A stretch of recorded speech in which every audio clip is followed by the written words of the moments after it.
Hey, welcome to a Throwback Thursday. This one is going to be unique this morning. It's going to be very different. And this is just too much fun. Here's the backstory. My good buddy Glen Clark and his wife Robin were moving from California to the Carolinas. And about a week or so after Thanksgiving, I got this box, which I can't even close again because it was packed so full, of memorabilia from the photo industry. And they're classics. Now, I'm going to go through the box, and it's kind of fun because today, as I'm recording this, Glenn and Robin just had the moving truck show up at their new home on this coast, and they're unpacking their stuff. So this is stuff that Glenn just didn't want to travel with, but it's classic, and it's too much fun not to share, and it's Throwback Thursday. So this is the first thing that came out of the box. Now, I didn't realize these weren't even throwbacks. Somewhere stashed at WPPI, these were out there last year at the show, just less than a year ago, and I missed it. But Glenn, knowing my relationship with WPPI for so many years, said, okay, this should go to Skip. The next one that's a true classic, he sent me 2 sweatshirts he had. Hasselblad University sweatshirts. Now, what people don't know about Hasselblad University is the very first program was a complete, total, dismal failure. In fact, we had to cancel it, but the logo won an award.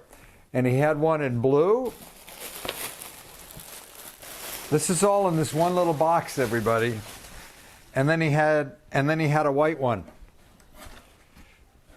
I don't think these have even been worn.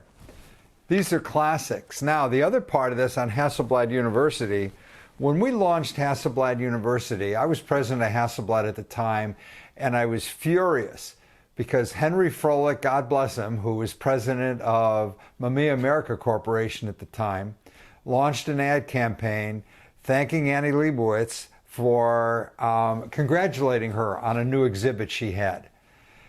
It didn't say she photographed with Mamiya, but it inferred it.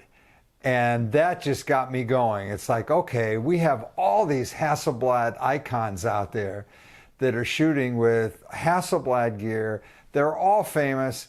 Let's go ahead and launch Hasselblad University. And we came up with 2 programs. One was going to be in Santa Barbara, using some of the areas of the Brooks campus, and the other one was going to be at RIT. Well, here's what I failed to realize. First of all, it was the very last week of the summer. It was the most expensive nights of the year for anybody to get lodging in Santa Barbara. Second, nobody really wanted to go to Rochester. Now, Rochester is a great town and RIT is a great campus, but if you had your choice between the two, you'd go to Santa Barbara. Well, the bottom line was it was just too expensive for people to handle the airfare, the lodging, and I guess the time away from the business. So again, the program was a dismal failure, but the logo won an award, and then that led into all the Hasselblad University programs we did, and in fact, it's when I talked my good buddy Tony Corbell into becoming the first dean of Hasselblad University and moving from Santa Barbara to a parking lot in New Jersey, which was that I consider that one of the greatest marketing sell jobs in the industry. I mean, how do you talk somebody up into giving up their view of the mountainside and the ocean on the Pacific coast for a parking lot in New Jersey? But Hasselblad University became the educational arm for Hasselblad. More things in the goodie box. Let's see. To my dear friend Robin, you are great, thanks. Don Blair, 2 Don Blair hats. Now, Don Blair was notorious for wearing, this was one of his signatures, wearing his red driving hat. And when we launched Body Parts, which was Don and I did a book together, it's the first book I did. Don and I had a program set up. It was the opening night before WPPI kicked off that year. And that's when we were also introducing the book. And everybody, unknown to Don, everybody in the audience, or at least the first 10 rows, I think we bought 300 of these hats that people had on. So Glenn, buddy, I love it. I've got your two Don Blair hats if you ever need them back. Here's a real classic. The Kodak race car. There it is. Kodak Perfect Touch. Came from the processing division. Now detects and reduces red eye, and it was a Matchbox car with the Kodak logo from the track.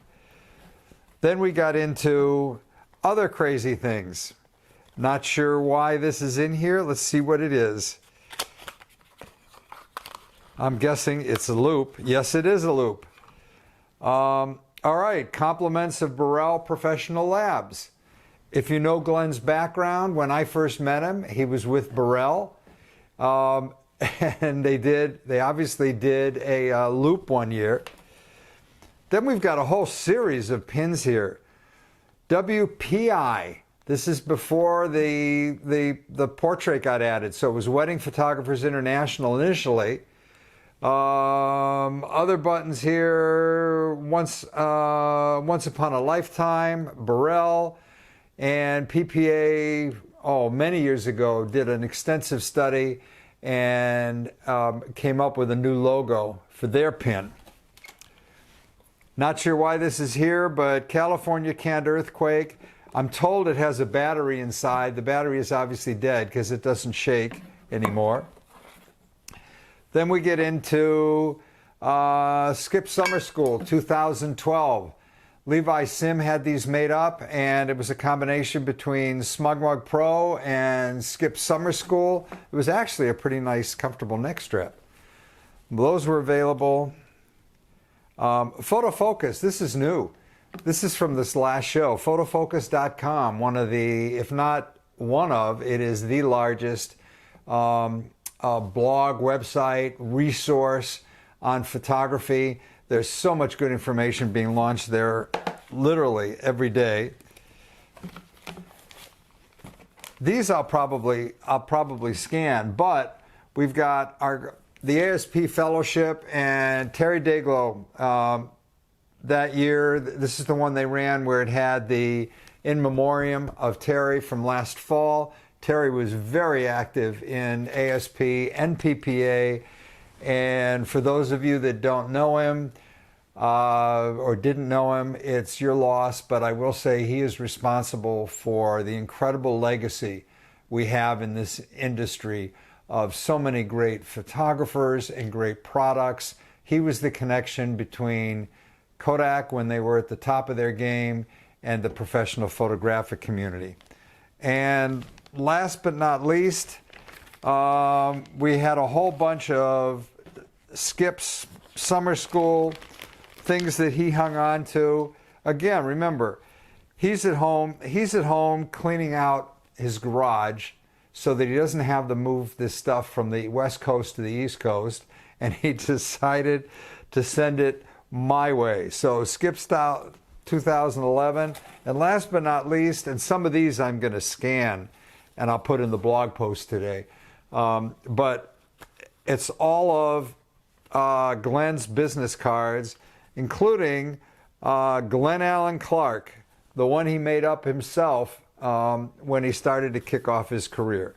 So, Glenn, buddy, as you're unpacking your box today, it's your boxes, and a moving truck in the Carolinas. I am so glad to have you on the East Coast. Thank you for sending me this goodie box, and what a kick to be able to share it with all of you on Throwback Thursday.